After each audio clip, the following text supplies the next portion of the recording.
Back in June of 2025, so just a number of months ago, you told Bloomberg, I hope all of the financing for this project comes from the private sector. I don't think governments should have to be involved in financing this. The laws that exist around the environment and regulations are the same. The greater context is the same. What changed? We are prepared to put $14 million on the table to get us through the first couple of stages. One would be the technical analysis and understanding what the route might be and some initial consultation to get it to a point where it can be approved by the Major Projects Office. And part of the feedback that we got from the industry was that they're not prepared to take on the risk of moving forward on this until we can see some major changes in some of the laws. So I proposed what I've been calling the grand bargain with the federal government. Let's address the 9 bad laws. Let's commit to a bitumen pipeline, and let's commit to the Pathways project. And I think that that's going to be a path forward if we can come to those agreements together. So we just wanted to push this forward to break through the logjam and see if we can get that approval from the federal government. What logjam exists, though? If the path forward, as you identify it, did exist, if those conversations were happening with the Prime Minister and the federal government, they had put the Pathways list, for the Pathways project, for example, on those secondary 5 items under the 5 projects that they wanted to give the green light right away. Like, if all of that was happening, why does it require taxpayer money to advance anything? Well, it's $14 million, and I think that the reason is because a proponent has told us that they cannot get companies lined up to ship on their pipeline as long as we continue to have a tanker ban, an emissions cap, and some of the other bad laws that are in place. And so we know that it's going to take our work to make sure that the federal government repeals or in some way revises those bad laws substantially. And to get to that point, we want to make sure that there's some of the technical work being done in the meantime. The ball's going to be in Prime Minister Mark Carney's court about whether he is committed to becoming an energy superpower, if he's committed in creating an economy in Canada that will lead the G7. This is the kind of project that needs to be approved, and in creating the investment climate that will attract private capital back, that I think would be the exercise that we're all trying to do here. If every project has to be underwritten or paid for outright by federal taxpayers or provincial taxpayers, then it's a failure. What we have to do is attract back private capital again. Why are you confident that the removal of those irritants, as you identify them, will do the job in attracting back private capital? And I ask because I think back to a time when those things didn't exist, right? Under the previous Harper government, it certainly didn't see, an increase in oil production that was through the roof, or pipelines get built through the roof. Like, there was very specific opposition that existed. Let's just take Northern Gateway, which was this 10 years ago, that ultimately made its way through the courts. The courts agreed that adequate consultation wasn't done. And that, at the time, was what blocked the pipeline from going ahead. Not the existence of a tanker ban, not the existence of C-69, not the existence of the emissions cap. So why are you so certain if those things are removed, the opposition that existed 10 years ago will not provide an impediment this time? Well, we did have a private proponent 10 years ago. It was Enbridge. We had a proponent of Energy East 10 years ago as well, TC Energy. We also had a private proponent of Keystone XL, TC Energy. But when you layer on bad policy and bad law after one after another, that is what's chased the private capital away. And so if we can get to a point where I think aspirationally the Prime Minister wants to get to, where we can have this workaround on all of those bad laws, which is what the 2-year time horizon is for the Major Projects Office, and at the same time work to repeal or replace the bad laws that to create an overall improvement in the investment climate. We think that's where our interests are going to synchronize. And we think in doing so, the fact that we have so many of the companies that are at the table wanting to advise us from a technical point of view, the fact that we had over 100 executives in the room from different energy companies, that shows to me the enthusiasm to get to a yes. So I believe very strongly that if we can get to a point where this is on the major projects list, there's a commitment to get it approved within a reasonable time frame, that we will be able to attract those dollars back as we've been able to in the past. So is it your impression from those proponents that they believe if, for example, all those irritants in the form of those laws are removed, that there will be a proponent for this pipeline? Because, again, they will still be up against, for example, coastal First Nations, which just released a press release saying, as the rights and title holders of BC's North and Central Coast and Haida Gwaii, we must inform Premier Smith once again that there is no support from coastal First Nations for a pipeline and oil tankers project in our coastal waters. Like, that opposition doesn't disappear, even if Mark Carney does everything you want him to.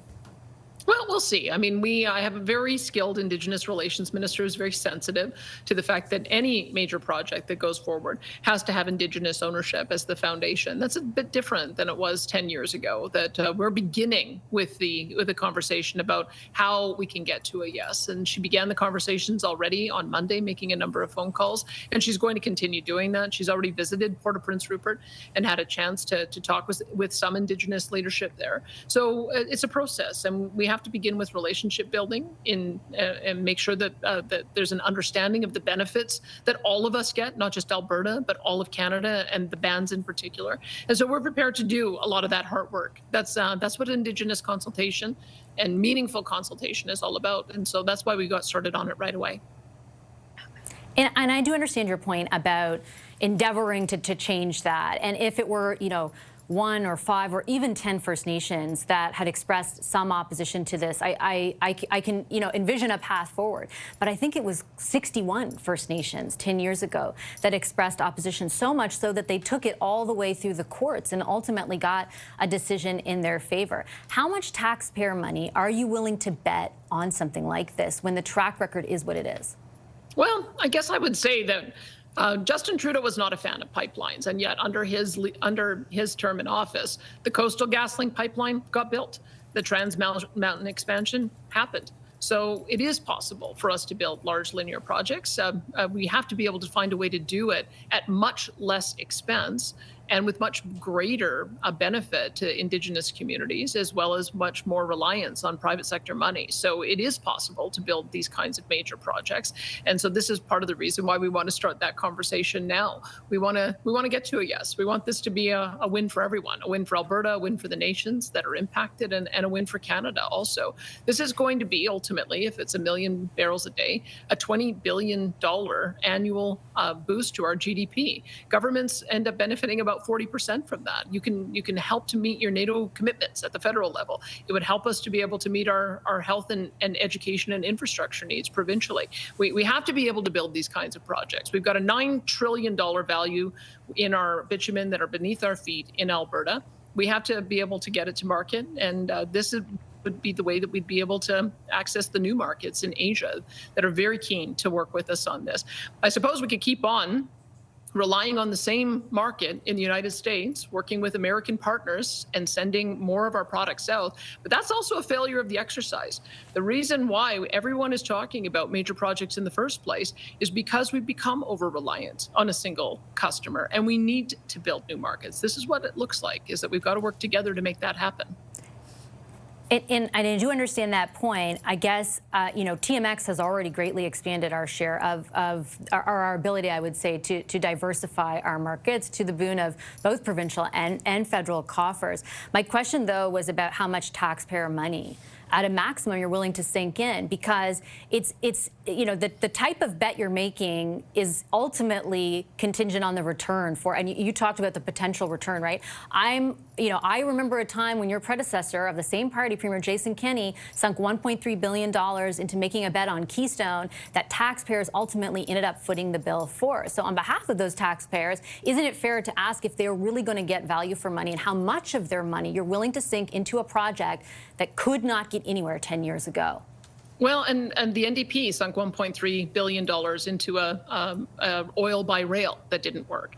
And the federal government ended up probably overpaying. I'm just letting you know. And the federal government overpaid by probably about $10 billion on building the Trans Mountain pipeline. This is why we need to create a process that is streamlined, where we bring in private capital. I would look at this as a success by having a private sector proponent come forward. Are you asking me if I have $34 billion kicking around to be able to pay for this? No, I don't. Nor does the federal government. When you look at what the parliamentary budget officer said, when you look at the significant deficit that they're facing, we need to have these kinds of projects built to create wealth, to create government revenue for both our government and the federal government. And we can't keep saying no to everything. We have to find a way to get to yes. We have to find a way to address the legitimate concerns that are being raised. But this has to be a country that builds things again, because otherwise we're all going to face very, very dire situations in our federal budget deficits and our provincial budget deficits. We just can't afford to keep on doing things the way we've done them the past 10 years. We've got to get the private sector back and confident that these are the kind of projects that they can get to the finish line. Just very quickly, is $14 million the max that your government will invest of taxpayer money? I hope so. But as I've said, we will But you're also not ruling it be out. prepared. Well, I'll tell you why. It's because we have a facility called the Alberta Indigenous Opportunities Corporation, where we have the ability to underwrite up to $3 billion in loan guarantees so that Indigenous nations are able to take an equity stake. So that gives you an idea of how serious we are about underwriting these kinds of projects. We've already done that with $750 million worth of projects, including pipeline projects that are going to deliver $1.3 billion worth of revenue to 43 of our 44 nations. So we've already put our money where our mouth is, and we're prepared to do more of that. The federal government also has a similar type of program, and we're hoping to be able to partner with them on that. I think that that's the appropriate way for governments to intervene, is to make sure that Indigenous equity stakes can be purchased and that they can get the long-term benefit from it. But just to be clear, like, that's loans. I'm saying, like, right now you're putting $14 million in to get this process going. Are you going to put $5 billion in to get it built? That's the question. Well, look, we have to find out what it's going to cost to build. I've been told that it could be anywhere from $20 to $30 billion. And no, Alberta doesn't have the money to build $20 or $30 billion. We need a private sector proponent. The way we get a private sector proponent is we work with the federal government so that there's an answer that's going to be yes at the end of this process. And I am very confident when we get to that point that the private sector will come in. It's going to be up to Prime Minister Carney whether or not he wants to work with us on being able to advance these kinds of projects or not, whether what he campaigned on in being a leader in the G7 and being an energy superpower on conventional and new energy is real. And so we will see. We'll know in pretty short order because I'll be meeting with him and we'll be continuing to do the technical work. And I would hope that the answer is yes. Okay, I'll leave it on that note. Appreciate your time as always, Premier. Thank you so much. Yeah, thank you.